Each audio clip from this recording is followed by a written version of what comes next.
સોનાનો રોટલો ખાવાની આંગળી દોડ. શહેનશાહ સિકંદરની વિજયયાત્રા એક પછી એક શહેર પર જીત હાંસલ કરીને આગેકૂચ કરતી હતી.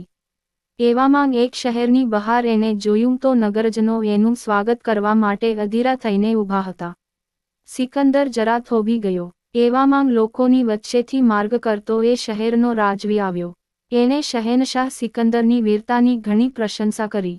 એક પછી એક દેશો પર વિજય મેળવીને એ અહીં આવ્યો, તેનો આનંદ પ્રગટ કર્યો.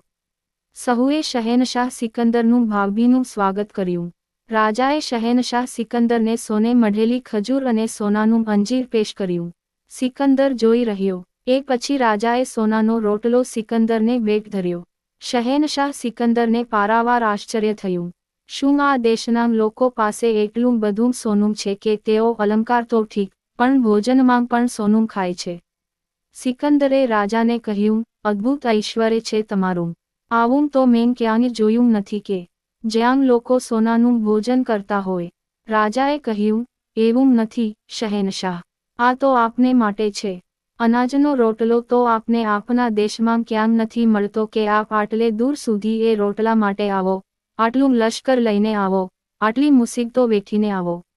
આથી આપને જે સોનાનો રોટલો જોઈએ છીએ તે અમે આપ્યો છે. આ વાત અમને એટલા માટે યાદ આવી કે આજે દેશમાં સોનાની ખજૂર અને સોનાનો રોટલો ખાનારા ભ્રષ્ટાચારીઓ દેશની પ્રગતિને પીછેહઠમાં ફેરવી રહ્યા છે. બેંકોમાં કૌભાંડ થાય, હોસ્પિટલોમાં ષડયંત્રો રચાય, નકલી વેશધારીઓ સીધા સાદા લોકોને પરેશાન કરે. આજે ધનની પાછળ માણસ એટલો આંધળો અને ભ્રષ્ટાચારી બન્યો છે કે એને માનવતા તો ગુમાવી છે, પણ એથી વધારે એ દાનવ બની ગયો છે. Thanks for watching.